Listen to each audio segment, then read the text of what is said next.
नमस्कारम dear students. आज हम यहाँ पर डिस्कस करने वाले हैं जे एडवांस 2022 पेपर 1 का मैथ्स 2 कॉलम वाले क्वेश्चन जो सिंगल चॉइस क्वेश्चंस के अंदर पूछा गया था। जेई के पेपर को अगर अटैम्प्ट करना है तो मैं आपको हमेशा ये एडवाइस करूँगा, सबसे पहले एससीक्यू फॉर्मेट के क्वेश्चंस किया कीजिए, क्योंकि जेई का पेपर का फॉर्मेट हमें पता नहीं होता है। इसीलिए सबसे बढ़िया स्ट्रैटेजी ये है कि पहले सिंगल चॉइस वालों का अटैम्प्ट करें, उसमें ABCD के अंदर ही पहचानना होता है, और दूसरा जो होता है वो ये वाले क्वेश्चंस होते हैं जो मैथ्स द कॉलम वाले SCQ फॉर्मेट में पूछे जाते हैं। उसके बाद हमारी चॉइसेस होनी चाहिए। MCQ जो -2 वाले होते हैं, 5 मार्किंग वाले, वो सबसे आखिरी में ट्राई करने चाहिए, और उसके पहले हमें न्यूमेरिक रेस्पॉन्स वाले ट्राई करने चाहिए या कॉम्प्रीहेंशन। पर number 1 SCQ, second maths the column का जो SCQ फॉर्मेट में पूछा जाता है, अगर आपके पेपर के अंदर ये आया है तो। ऐसा मैं क्यों बोल रहा हूँ, इसकी टेस्टिमनी आपको ये पता चलेगा कि कितने सारे स्टूडेंट्स हैं जिनका एक क्वेश्चन सही हुआ है। वो आप इस बात से देख सकते हैं 29.57, ऑलमोस्ट 30% के आसपास स्टूडेंट है जिन्होंने इस पर्टिकुलर क्वेश्चन को सही किया था। आपने इसी साल के बाकी क्वेश्चंस भी देखे जहां पर ये करेक्ट होने का परसेंटेज कहीं पर 3% है, कहीं पर 2% है, कहीं पर लेस देन 1% है, कहीं पर 10% है। तो उनसे अगर हम कंपैरिजन करके देखें, बल्कि SCQ के पहले भी हमें मैथ्स द कॉलम अगर SCQ फॉर्मेट में देखा उसको पहले करना चाहिए। रिलेटिवली यहाँ पर कम टाइम के अंदर हम सॉल्यूशन तक पहुँच पाते हैं। चलिए कोशिश करते हैं और इस क्वेश्चन के बारे में एनालिसिस करते हैं। मार्किंग स्कीम इस बात पे भी डिपेंडेंट है कि नेगेटिव मार्किंग है -1 की, इसीलिए थोड़ा अनआंसर्ड वाला जो रीज़न है वो भी ज़्यादा है, पोर्शन भी ज़्यादा है, क्योंकि नेगेटिव मार्किंग थी। और वहीं पर ये जो 35% है ये -1 लेके गए होंगे, और ये वाले +3 एंड दिस इज़ 0। ठीक है, क्वेश्चन को अटैम्प्ट करने के पहले मार्किंग स्कीम इसलिए मैं डिस्कस करता हूँ क्योंकि क्वेश्चन जिस फॉर्मेट में पूछा गया है इनका बहुत ऑर्डर होता है, इसका बड़ा प्रायोरिटाइज करने में बहुत इंपॉर्टेंस है कि क्वेश्चन को अटैम्प्ट करना पे कितने मार्क्स मिलने वाले हैं और नेगेटिव पेनल्टीज़ कितनी है। ठीक है, चलिए यहीं पर अगर ये नेगेटिव मार्किंग नहीं होती तो ये पूरा बिहेवियर स्टूडेंट्स का चेंज हो गया होता। क्वेश्चन पे आते हैं। क्वेश्चन जो है वो ट्रिग्नोमेट्री इक्वेशंस के ऊपर है। ट्रिग्नोमेट्री इक्वेशंस में हमें यहाँ पर 4 इक्वेशंस गिवन है, cos x + sin x, √3 tan x 1, ऐसे कर करके सारी हैं। कितने सॉल्यूशंस इनके होंगे, एक एक इंटरवल यहाँ पर गिवन है, उसके अकॉर्डिंगली हमें इसको आंसर करना है। चलिए हम एक एक करके क्वेश्चंस को डिस्कस करते हैं। नंबर 1 की हम बात करते हैं।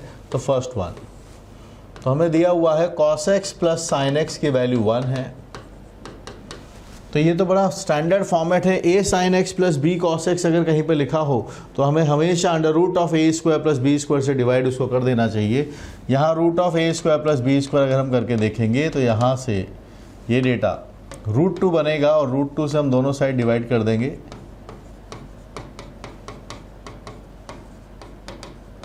एंड इट इज़ 1/√2, जिसको कि हम लिख सकते हैं कि this can be written as sin of x + π/4, जो कि 1/√2 आता है, जो बन जाएगा आपके पास है sin of π/4। x + π/4 can be written as nπ + -1 power n π/4। ठीक है, ये डेटा अपने पास है। यहाँ पर अब n के बारे में पूछा जा रहा है। इंटरवल्स हमारे सामने हैं, आप देख सकते हो -2π/3 से +2π/3 के बारे में बात हो रहा है।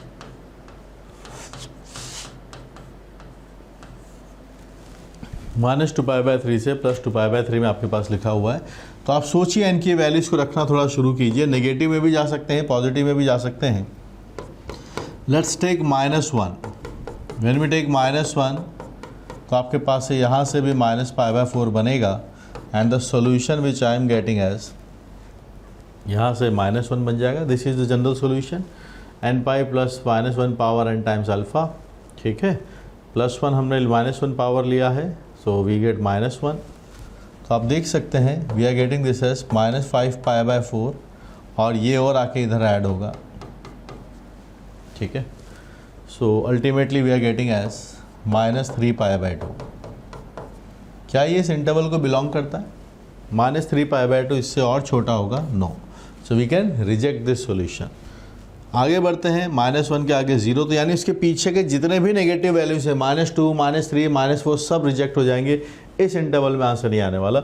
0 की अगर हम बात करते हैं तो we are getting x + π/4, it is 0। यहाँ पावर है, ये भी 0 है। So yes, we are getting x as 0। 0 इसका सोल्यूशन आप रख के देख लीजिए। cos 0 1 होता है, यस। 0 इसके अंदर आता है, yes the first solution. n की वैल्यू 1 रख लेते हैं। We are having x plus pi by 4 as 1 आपने लिखा है तो यहाँ से माइनस पाई बाई 4 बनेगा। So we are having x as pi by 2 as an answer. Pi by 2 भी इसका सोल्यूशन आप देख लीजिए, cos 0 होता है, साइन पाई बाई 2 1 होता है। Second solution in the interval, interval का ध्यान रखना है। n की वैल्यू 2 अगर हम लेते हैं तो यहाँ से x प्लस पाई बाई 4 है, यहाँ पर 2 पाई है, यहाँ आप 2 रखेंगे तो आपके पास से बनेगा pi by 4। So I am having x as 2 pi. 2 pi इस इंटरवल को बाहर ले गया है, पॉसिबल नहीं है। तो हमारे पास इसके 2 सॉल्यूशंस आ रहे हैं। सो 2 सॉल्यूशंस आ रहे हैं। So we are having this as p। It has 2 solutions. तो अब आप देखिए यहाँ से 2 ऑप्शंस आपके चलेंगे। इसीलिए मैं बोल रहा था कि ये वाले क्वेश्चंस आपको करने चाहिए। 4 में से 1 सेक्शन सॉल्व किया, उसके बाद हमारे पास 2 ऑप्शन बचे हैं। ठीक है, आगे बढ़े। अब आगे में आप देख सकते हो, अगर हमने सेकंड सॉल्व कर लिया तो हमें थर्ड और फोर्थ को सॉल्व करने की ज़रूरत नहीं है, क्योंकि सेकंड एस है और सेकंड यहाँ पर पी लिखा हुआ है। अंडरस्टूड? तो सेकंड वाले को सॉल्व कर लेते हैं, उसी से बात बन जाएगी। सेकंड वाला कहता है इक्वेशन ऐसी है कि tan 3x की वैल्यू 1/√3 आता है।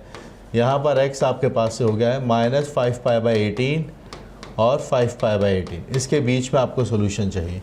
सोचिए ये किसका डेटा है, this is tan of pi by 6। तो आपके पास से n pi plus alpha data बनेगा। ये x आता है, this will come as n pi by 3 plus pi by 18 minus 5 pi by 18 आता है, और यहाँ से 5 पाई बाई 18 आता है। तो यहाँ से अगर हम n की वैल्यू को सबसे पहले शुरुआत करते हैं, -1 रखते हैं। So minus pi by 3 plus pi by 18, 6 से ऊपर नीचे मल्टीप्लाई डिवाइड कर देंगे। So we are having 6 plus 1 is minus 5 pi by 18। देख सकते हो जस्ट बाउंड्री वाला केस है, यही था बाउंड्री वाला केस। इसके आगे वाली वैल्यूज अलाउड है। n की वैल्यू हमने 0 रखी तो आपके पास से पाई बाई 18 आता है, अलाउड है। n की वैल्यू हम 1 रख लेते हैं तो आपके पास से बनेगा pi by 3 plus pi by 18। तो यहाँ से अगर हम 18 लेंगे तो 6 plus 1 will become 7 pi by 18, और यहाँ 5 पाई बाई 18 है, रिजेक्टेड। तो आगे आने वाले सभी केसेस इसके रिजेक्ट हो जाएंगे। कितने सॉल्यूशंस हमारे इस इंटरवल के अंदर आने वाले हैं? 2 सॉल्यूशंस आने वाले हैं। तो आपको पता था कि ये दोनों तो हम मार्क कर चुके थे, इसका आंसर P आया था। तो ये फर्स्ट P था, सेकंड का आंसर भी 2 सॉल्यूशंस है, सेकंड भी P की तरफ जाएगा। तो ये आपका S दिया हुआ है, ये गलत है, दिस इज करेक्ट आंसर। पूरे क्वेश्चन को अभी हमने 2 ही सेक्शन सॉल्व किए हैं और कंप्लीट हो गया। इसलिए मैंने बोला SCQ या मैच द कॉलम अगर SCQ फॉर्मेट में सबसे पहले जाके इनको अटैम्प्ट करो, बात बन जाती। यहाँ से भी P है, यहाँ से भी P है। अंडरस्टूड? क्वेश्चन सॉल्व हो गया। But we are here for the completeness of the question. तो हम बाकी दोनों क्वेश्चंस को भी सीखेंगे, क्योंकि हमारा एग्जाम नहीं हुआ है। यहाँ पर जो मैचिंग की गई है थोड़ा अच्छे से नहीं की गई, हम थोड़ा ढंग से बनाते तो थोड़ा और बाकी ऑप्शंस को भी सॉल्व करने की चॉइसेस रखते। लेकिन कहीं ना कहीं एग्जामिनर जब भी ऐसे ऑप्शंस बनाएंगे तो कहीं ना कहीं वो मैचिंग की प्रॉब्लम आनी ही वाली है। टाइम आपको स्टूडेंट बचा सकता है, जैसे यहाँ बच गया। और ये अगर मैं आपको डायरेक्टली कोई नॉर्मल क्वेश्चन करा रहा होता तो तुम सोचते से एडवांस में ऐसा थोड़ी आता है। अभी देखिए एडवांस का ही सवाल है, 2 सवाल किए हैं, आंसर आ गया है, मार्क करके अगले पे चले जाएंगे। यहाँ ये नहीं जोहर दिखाना है कि सर मुझे थर्ड भी आता है, मुझे फोर्थ भी आता है ना। Okay, I am moving according to the third number. Third वाले को सॉल्व करते हैं। जैसा मैंने बोला, हमें आंसर पता है कि ये आएगा। We are solving for this question is for the completeness, कि भाई पूरा कंप्लीट सॉल्व कर लेते हैं। √3/2 है, जिसकी वैल्यू आपके पास से पाई बाई 6 आती है। तो जनरल सॉल्यूशन इसका होता है 2n pi plus minus alpha, that is pi by 6। याद है आपको इसका formula? cos theta equal to cos alpha, theta is equal to 2n pi plus minus alpha. sin theta equal to sin alpha, theta is n pi plus minus 1 power n times alpha. tan theta is equal to tan alpha, theta is n pi plus alpha. ये 3 major फार्मूलेज हैं। यहाँ पर हम जो चाहते हैं उसको थोड़ा देखेंगे। x की वैल्यू आती है n pi plus minus pi by 12 आपके पास से आता है। इंटरवल जिसकी बात हो रही है उसके बारे में बात करते हैं। पूरा मार्क कर लिया है, -6 पाई बाई 5 लिखा हुआ है एंड +6 पाई बाई 5 भी लिखा हुआ है। चलिए बताइए कोई डेटा ऐसा जहाँ पे हमें लगे कि इसका आंसर हम मैच कर सकते हैं। अगर हम x की वैल्यूज़ को यहाँ पर कितना लें, सोच रहे हैं -2, क्योंकि -पाई से भी छोटा है तो -2 को पहला डेटा लेते हैं। तो यहाँ से आपके पास है -2 पाई plus minus pi by 12। So -2 pi plus pi by 12 लिखा हुआ है। And minus 2 pi minus pi by 12 भी लिखा हुआ है। तो अगर हम इसको थोड़ा देखें तो आपको पता चल जाएगा कहाँ तक बात बनी है। Minus 23 pi by 12 minus 25 by 12। तो आप देख सकते हैं दोनों ही रिजेक्टेड है। ये नंबर को अगर हम देखें यहाँ पर आप एक काम कर सकते हैं, इसको 12 से ऊपर नीचे मल्टीप्लाई डिवाइड कर दीजिए, तो you are getting 60 and it is 72। और इसको भी आप 5 से ऊपर नीचे मल्टीप्लाई डिवाइड कर दीजिए, तो ये पाई आता है। 5 से आप मल्टीप्लाई करेंगे, ये नंबर आएगा। तो आप देख सकते हैं ये नंबर ज़्यादा नेगेटिव है, ये नंबर यहाँ पर है, और ये वाला नंबर क्या है, ये नंबर एग्जिस्ट करेगा। हम यहाँ पर जो बना रहे हैं इसको अगर आप 5 से नीचे मल्टीप्लाई करेंगे 60 एंड इज़ 125 नहीं है। दोनों ही रिजेक्टेड है, ये वाला भी रिजेक्टेड है, ये वाला भी रिजेक्टेड है। ये जो आंसर आना चाहिए था -6/5 से ज़्यादा आना चाहिए था, दोनों रिजेक्टेड है। ओके, यहाँ पर हमने n की वैल्यू रखा था। नाउ मूविंग अहेड, n की वैल्यू -1 है, तो आपके पास से -पाई प्लस -पाई/12 लिखा हुआ है। तो इसको अगर हम बनाएंगे तो -पाई प्लस पाई/12 बना लेते हैं, तो आपको दिखेगा कि -पाई से ज़्यादा है और ये -पाई से कम है। We are getting this as -13/12। तो यहाँ पे आप देख सकते हैं इज़ दिस एक्सेप्टेड और नॉट, ये हम देख लेते हैं। ठीक है, तो यहाँ से आप वही 5 से मल्टीप्लाई कीजिए, -65/60 आ रहा है, ये 72 है। 60 कर दिया है तो ये नंबर इसके अंदर आ चुका है। ठीक है, ये -72 पाई से लेके चल रहा है, ये -65 है। So this is being taken, this is also being taken. ये तो इससे बड़ी वैल्यू है क्योंकि -पाई में ऐड हो रहा है, तो ये ज़्यादा होगा, उसका एलसीएम लेके देखने की ज़रूरत नहीं है। -पाई माइनस कर रहे हैं, this number is included in this number. आगे चलते हैं, n की वैल्यू 0 लेते हैं, तो x की वैल्यू आपके पास से यहाँ पर है सोल्यूशन, +-पाई/12 आता है। Yes, both are counted, 2 solution यहाँ आ चुके हैं, 2 सोल्यूशन यहाँ आ चुके हैं। 6π/5 तक हम जा सकते हैं। 1 हमने लिया, so we are having this as pi +-पाई/12। So the one solution is pi -पाई/12। इस कैन बी टेकन, क्योंकि 6π/5 पाई से बड़ी वैल्यू है ना, ये पाई से छोटा है, ये तो इंक्लूडेड होगा। पाई प्लस पाई/12 के बारे में अगर हम बात करें, so we are having this as 13π/12, जिसको अगर हम 5 से मल्टीप्लाई डिवाइड कर दें, so we are having 60 and it is 65 pi. इसको आप 5 से मल्टीप्लाई डिवाइड कर दीजिए, किससे, 12 से मल्टीप्लाई डिवाइड कर रहे हैं, 72 पाई तक आ सकता है, 65 है included. So how many solutions we are having, 2 2 2 6 solutions अब तक हमारे पास आ चुके हैं। ठीक है, आगे बढ़ते हैं। n की वैल्यू 2 ले लेते हैं। When we pick n as 2, तो हमारे पास आता है 2 पाई +-पाई/12। तो एक डेटा तो है 2 पाई +-पाई/12। डेफिनेटली ये तो क्रॉस कर चुका है, चांसेस अगर किसी के हैं तो इस वाले डेटा के हो सकते हैं, वरना इसके भी नहीं। ये 2 पाई नहीं है, 2 पाई होता तो 10π/5 बनता, तो ये तो रिजेक्टेड है। यहाँ से आप देख सकते हैं 23 पाई, ये वाला नंबर भी बड़ा है। So we are finding 6 solution for this. जो हमारा ऑप्शन था उसके हिसाब से अगर हम देखें, थर्ड को टी से कनेक्ट किया है, टी के अंदर 6 सोल्यूशन है। आपको पता है क्वेश्चन पहले ही सॉल्व हो चुका है, 7-8 मिनट पहले ही, और हम यहाँ पर फिर भी कंप्लीटनेस के लिए क्वेश्चन को सीख रहे हैं, क्योंकि अपना पेपर नहीं हुआ है। अपना पेपर नहीं हुआ तो हो सकता है हमारे में ये दोनों ऊपर लिखे होते, इन दोनों पर अलग से सवाल आ जाए, इसलिए एक एक कॉन्सेप्ट को हम सीख रहे हैं। ठीक है, आगे आते हैं फोर्थ वाले की तरफ। फोर्थ वाले में क्या दिया है आपको, उस वाले को देखते हैं। Now moving towards the fourth one. Fourth तो फर्स्ट एक जैसे ही है, देखिए आप, तो दोनों को सॉल्व करने का तरीका भी सेम रहेगा। sin x minus cos x लिखा है, सामने 1 है। x की वैल्यूज जो है वो है -7π/4 से लेके 7π/4। 1/√2 से हम इसको दोनों साइड डिवाइड कर देंगे, जैसा फर्स्ट क्वेश्चन था वैसे ही है। ऐसा करने से हमारे पास ये डेटा बनता है sin of x -π/4, और सामने भी हमारे पास sin of π/4 लिखा हुआ है। जनरल सॉल्यूशंस हम लिखेंगे इसके n pi plus -1 power n π/4। ठीक है, और x का डेटा हमें मालूम है -7π/4 से लेके +7π/4। So let's put x as -1। Let's see क्या डेटा बनता है अपने पास। यहाँ भी -π/4 है, ये चले गए आपके पास से। x की वैल्यू आती है -π, x की वैल्यू आती है -π। तो -π इस इंटरवल के अंदर है क्या? यस है।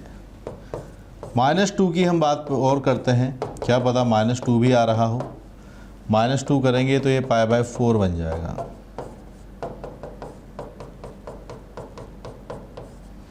तो यहाँ से 4 आता है और 1 चला जाएगा। -3π/2, -3π/2 अगर हम देखें तो ये -6π/4 है, ये -7π/4 है, ये भी इंक्लूडेड है, ये वाला भी इंक्लूडेड है, दोनों इंक्लूडेड हैं। यानी फिर तो आपको पता चल गया 0 वाले और 1 वाले भी इंक्लूडेड होंगे। -2, -1, 2 वाले पर हम चेक कर लेते हैं। 2 पर अगर आप चेक करने जाएंगे सो इट इज़ 2π और यहाँ पर आपके पास से π/4 ये निकल रहा है, बाहर जा रहा है। This should not be allowed. π/2 आ रहा है, 2π क्रॉस कर चुका है और 7π/4 अगर 8π/4 होता तो 2π बनता, तो यानी 2π बड़ा है, 7π/4 है, ये वाला रिजेक्ट हो गया है। 1 वाले को चेक कर लेते हैं। When n is equal to 1, अभी मैंने डायरेक्टली ग्रांटेड ले लिया था, लेट्स वेरीफाई। 1 अगर हम लेते हैं तो यहाँ पाई आता है, यहाँ 1 लेंगे -π/4 आता है। So yes we are having x as pi आ रहा है, पाई इस इंटरवल में है, यस। So how many solutions we are having? We are having solutions for -2, -1, 0 and 1। So we are having 4 solutions for this. तो इसके हिसाब से सेकंड के हिसाब से अगर हम देखें, जो हम इसको हम आंसर मार्क कर रहे हैं, आर आना चाहिए, आर के अंदर 4th ही मार्क किया हुआ है। ठीक है, पूरा सॉल्व करके भी देख लिए और जो शुरुआत में हमने पहले 2 ऑप्शन से इसको क्रैक किया था वो वाली बात भी सीख ली। एग्ज़ाम के अंदर टाइम बचाना इज़ द की। टाइम बचाओगे ताकि उस बचे हुए टाइम को जो एग्ज़ाम के अंदर छोटे छोटे से क्वेश्चन कई सारे जो आधे सॉल्व होकर रह गए, वहाँ हम इसको यूटिलाइज़ करेंगे। तो ये पूरी मेंटरशिप आपको चाहिए, पूरी स्ट्रैटेजी आपको चाहिए होती है आपके टीचर से क्वेश्चंस को अप्रोच करना है। और ये अगर आपको इंडिविजुअल सब्जेक्ट के एक्सपर्ट अगर आपको दे दें तो आपके जो मार्क्स अभी आ रहे हैं definitely they will see a big improvement in those marks. ठीक है, पर होता यही कि सर आता सब कुछ है, टेस्ट में कन्वर्ट नहीं हो रहा है। जब ये नॉलेज मार्क्स की है, मार्क्स में कन्वर्जन नहीं होता, तब दुख होता है। कॉन्सेप्ट आ रहे हैं पर मार्क्स वैसे नहीं आ रहे, या ये मैं कहूँ जो मार्क्स आ रहे हैं that is not the true reflection of my knowledge, then the problem creates. तो आपको चाहिए वहाँ पर एक एक्सपीरियंस टीचर्स जो आपको इसके लिए गाइड करें, और ऐसे रिसोर्सेज जहाँ पे आपकी प्रैक्टिस बहुत अच्छी हो रही हो।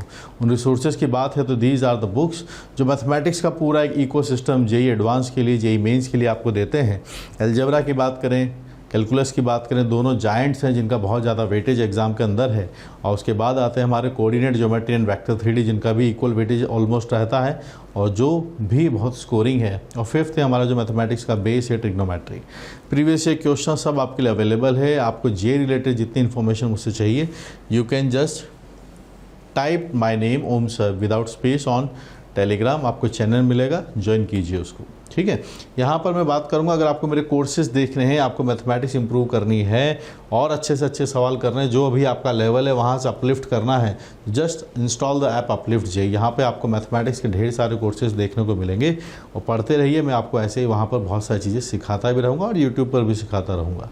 ठीक है, so we are here to uplift your J preparation. वो जिस भी लेवल पर भी है वहाँ से उसको अपवर्ड मूवमेंट करेंगे। Thank you so much guys, see you.